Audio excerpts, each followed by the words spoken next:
What's up, adventurers? Jeff back with another video. So today we're going to be doing another double feature review. A couple classic collection G.I. Joe Adventure Team figures. The first one being the Search for the Yeti set. I think a lot of you guys are familiar with this one. It's a really cool set. And the second one will be the Danger of the Depth set. You're probably a little confused by the fact that this guy is not wearing his scuba outfit, but we will definitely talk about that during the review. So without further ado, let's head back to the shop and do a review of these two cool classic collection Adventure Team sets. What's up, guys? So here it is. This is the G.I. Joe Adventure Team Search for the Yeti. This is another set released under the Adventure Team line of the G.I. Joe Classic Collection, and it is a reimagining of the classic 1970s Sears exclusive set, Search for the Abominable Snowman. Say that 20 times. So we'll talk about a few items with this set as we start off. First, the box. So the box, you go ahead and pull the camera up here. The box features the giant blown up Adventure Team logo like the Mummy's Tomb set. And it also features the G.I. Joe logo with our flocked adventure. Cool. And it says Adventure Team. It gives us a list of what came with this figure. And on the back, like the Mummy's Adventure, there's a really nice box artwork and an homage to the Abominable Snowman, Search for the Abominable Snowman Sears exclusive set. It gives a nice story here as well. Adventure Team logo. It's a big box. It features some cool photo artwork. But the coolest thing is this was one of the first sets to feature a reimagining of the Kung Fu grip hands, and we'll talk about that here in a second. So the best part about this set, and I think what makes this set the most popular amongst collectors, is the brand new Yeti figure.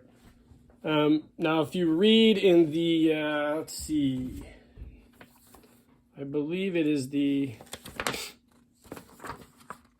February 2018 Collector Club newsletter, they cover all these different sets, and they talk extensively about the Abominable Snowman set. And as you can see, early on, there was going to be a much different Yeti in the set. But in order to cut costs, they went with this fur Yeti here, which the face is a little bit different. It's a mock-up than what we actually would get, which is this figure right here. It's a wire skeleton figure, but it's really cool. It's very posable, has a really nice face sculpt, really nice hand sculpt and feet sculpts. But it's really cool, and this is a highly collectible set, I think, amongst people. You would later on see this same figure mold used in the G.I. Joe Collector Club Bigfoot set. So that was something that the G.I. Joe Collector Club did a lot. They would use old molds, and sometimes they'd use unused molds from the Hasbro sets in their Collector Club convention sets. And that's what this figure was later used for. It was a Bigfoot. Similar to what Hasbro did with the Pygmy Gorilla and the Abominable Snowman. Now the figure is a super articulated G.I. Joe. And like I mentioned in some of my previous reviews, he would come in different head sculpt varieties. So here, this is the standard G.I. Joe basic infantry figure with a nice flocking on it. He would come with a standard Adventure Team dog tag, and they would also come with clothes, kind of cheaply made. I don't know if these are reissues of Action Man clothes. It came with a pair of snap-on boots, probably also from the Action Man line, and this cool trank rifle, which I really like this rifle. Some of the other accessories would be an infrared camera, which is another holdover from some of the classic collection sets. A pickaxe, another Action Man holdover. A set of silver crampons. A pair of yellow snow goggles. And now let's talk about the Kung Fu grip hands I mentioned. So these would be a little bit different than the clunky ham hands These are actually larger versions of the G.I. Joe Kung Fu grip hand, and they're kind of like a hybrid between the Gung Ho grip and the ham hands, but they're like a larger Kung Fu grip hand, and this is on a super articulated body. I would only see 2 sets with this type of hands done. This being this one, and the Danger of the Depth set would be the only 2 I think would feature the Kung Fu grip hands. I'm not certain on that. I guess the Secret of the Savage Swamp figures might have actually had the Kung Fu grip hands, along with the Secret of the Planet Xenome figure. But I don't know. I don't have either of those sets. We'll talk about that in a minute. So, like I said, it's a lot of repurposed Hasbro and Action Man gear. Not a bad figure. I like the whole concept. What I don't really like is I don't like the gray Kung Fu grip hands. Reason being, why not just do them in flesh tone so you can use these bodies for other things? Leaving this in a gray tone basically eliminates the possibility of you using this figure for anything else. I thought that was a little short-sighted and stupid on Hasbro's part. I do like the fact that they redid the Kung Fu grip hands for more modern times, but to just dye them gray instead of keeping them flesh tone was just silly in my opinion. Unfortunately, I didn't see a lot of these figures. I would have rather had the one with the typical Adventure Team head sculpt, the modern Adventure Team head sculpt, but this is the only one I found back in the day. These are highly collectible. A lot of people love the Yetis. Now, later on, Hasbro would also introduce a series of gear or mission gear, and one of those being the Ski Extreme mission. We'll talk about it too. So here it is. I basically considered these to be an accessory to the Yeti set. Let me put these over here so we can kind of see them. Talk about these. So also in that Collector Club newsletter, they would talk about these different sets. They made 2 of them, the Mouth of Doom mission and the Ski Extreme mission. I do not have the Mouth of Doom mission. You can still find it. It's pretty expensive, but I do have this one. Now this Ski Extreme mission was just repurposed Hasbro gear and Action Man gear and some Hall of Fame gear. It came with a cool backpack, all plastic, a stenciled on Adventure Team logo. The backpack doubles as a communication center, which was really cool.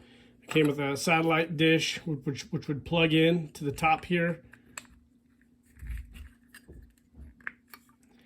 And that was cool.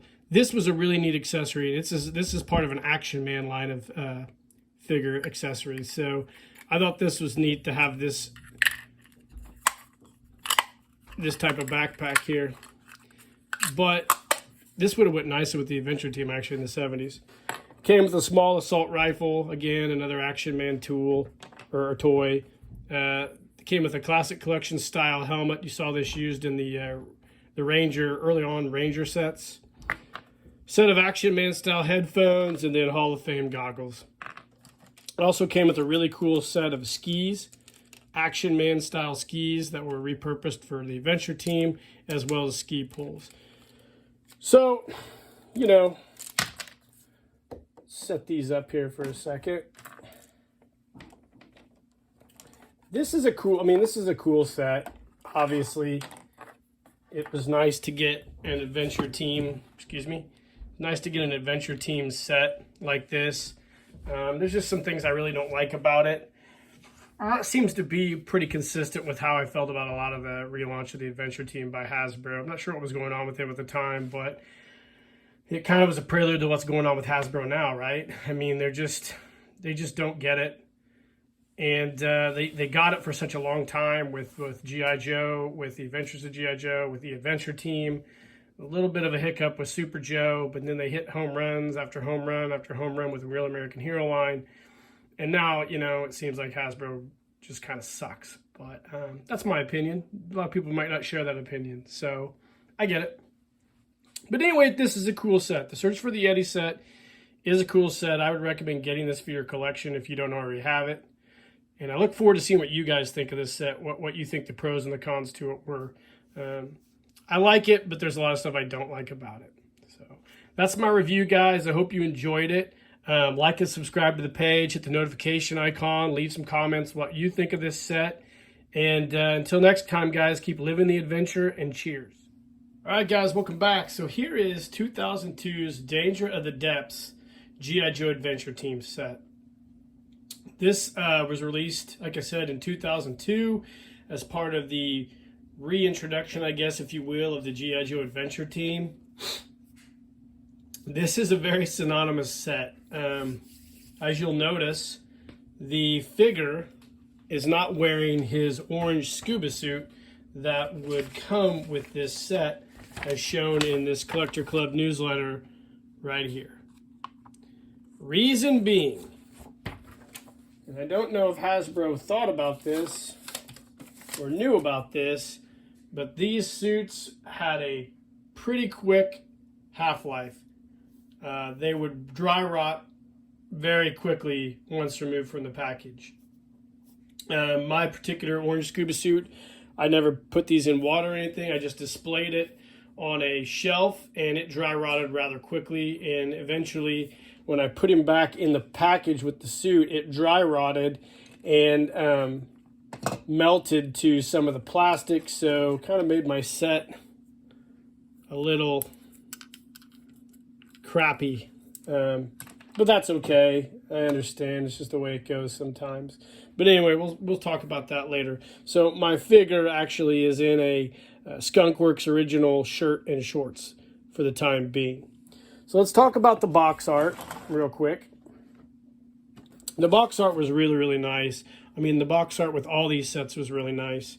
And it would feature a really cool underwater backdrop, Danger of Depths, the cool Adventure Team logo, and it also would feature the Kung Fu Grip hands and a nice equipment list on top. On the back, like with the other sets, like the Mummy's Tomb and the Search for the Yeti, you get a really cool piece of artwork, a little bit of an explanation, and an homage to, this time, the Dive to Danger set from the Mike Power Atomic Man line back in the late 70s. Really cool box art showcasing the figure and the shark, as you can see here. So a really nice box. This set really popped on the shelves, by the way, when we saw it. You would get a brand new shark, almost a 2-scale shark with this set, which I thought was really cool. As you can see, some of that plastic melted off on there. I haven't cleaned it off yet, but it's a really nice shark. A lot better than the old sharks we'd see with the Adventure Team line back in the 70s. A nice true to scale shark. We would get, I think this was a brand new sculpt of like a sea sled, I guess you'd say, or a propulsion device. As you can see, a little bit of plastic fade. The paint actually just came off. There's no like damage to it, but this is a really cool piece. It actually has a firing mechanism. If you push in this lever here, it shoots, I guess, right here. There's a button here. It shoots this projectile out. That was a cool feature for this, a nice play feature. It would feature this cool underwater computer, and I believe this probably was from an Action Man line, but the cool thing about this is it had a removable computer disc on the inside. So I thought that was a really neat thing with this set, to recover this computer as part of the toy or play adventure. Now, the actual gear featured just basically an old Action Man holdover set from the Action Man Scuba Diver. The worst part about these is the paint kind of tends to get real sticky when you paint rubber. But this is from the Action Man line, and it would be used in some G.I. Joe lines as well. The single dive tank, again, Action Man style, as well as the dive mask. It would come with a set of flippers that were used in several of the underwater sets for the classic collection, namely the Underwater Demolition set. And you'd also get a really cool sea knife and scabbard to go on his ankle. So that was a cool set. I'm sorry, that was cool parts of the set. The figure was in the standard G.I. Joe Adventurer face that we would see with a lot of those sets. Came with a reissue dog tag. And what I liked was the reissue Kung Fu Grip hands. And you can see there's a little paint that's came off of these. But I really liked these hands. And it was neat that the Collector Club, that Hasbro would redo these Kung Fu Grip hands like this. As I mentioned in the Yeti set, I didn't like the fact that they dyed them gray. They should have just left him the flesh tone so you could have put this guy in different outfits. I love that. It was a super articulated body. And the weird thing about these super articulated bodies was, in some of these particular sets here, we would get the old style feet that looked more like the G.I. Joe classic feet instead of the newer style, which made them easier to put on boots. So that was kind of a weird thing too with Hasbro. What I noticed a lot about Hasbro's, what I noticed a lot about Hasbro's sets like these back in the day, it seems like they just threw them all together like a hodgepodge of stuff. Like there seemed to be, I don't know what you guys think, but there seemed to be no direction sometimes. And I don't know why that is, if they were rushing to get it to retail, if they were just trying to come up with ways to fill things. And I haven't really taken time to go through all these Collector Club newsletter reviews and read about the history of it, but they do give a good history of it. And what I think's interesting as we move on here and in this review, we'll talk about something that, and I'm not sure a lot of you guys are aware of. So after 2002, basically a lot of this stuff started to dry up. Hasbro did have plans, though, to do some more of these Adventure Team style sets. And the Collector Club, in their April 2018 newsletter, would give us a look into some of these. Now, they had this one here, which is the Jungle Adventure, which I thought would have been a great set. These are all mock-ups. It featured the Venus flytrap monster that would later on be used in Terror on the Seafloor, the G.I. Joe Collector Club convention set, which I will get to reviewing those at some point. You had a Secret Agent set here that I thought's cool. You had a Deep Sea Diver set. And then you had a, what was that called? There's a name for this one. The Jungle Contamination Adventure set, which would come with a reissued Pygmy Gorilla and probably some more goofy stuff from the Hall of Fame line. And then there was, of course, the Coils of Doom set, which was actually released at one point in time, and it was a supplement to some of the other sets. You can see there, it looked a lot like there was a Hall of Fame set that utilized that snake. You had a Secret Service spy case set, Curse of the Scorpion Shield set, and you would get some of these other sets as well. But the one that I find interesting is this Kodiak Attack set. It was going to come with this big bear, and it would later on, that bear would be used in one of the G.I. Joe convention set as well. So this is a pretty cool thing. If you want to buy these issues of the Collector Club newsletter and look at all these, you can. Maybe I'll upload these one of these days. If you're interested, I'll send them to you. But they never saw retail, actually, which was sad. And, you know, before I wrap this up, I'll talk about a couple other things. You know, there was also the ones that did see retail, The Secret of the Planet of the Xenome, which was a space adventure set that I never bought. And then the Secret of the Savage Swamp, which I never bought that set as well. Then you had the Mouth of Doom mission. So I stand corrected. The Coils of Doom never got made, but the Mouth of Doom mission did get made. So there's a lot of stuff that this could have become. And, you know, I think, unfortunately, G.I. Joe had run its course by then.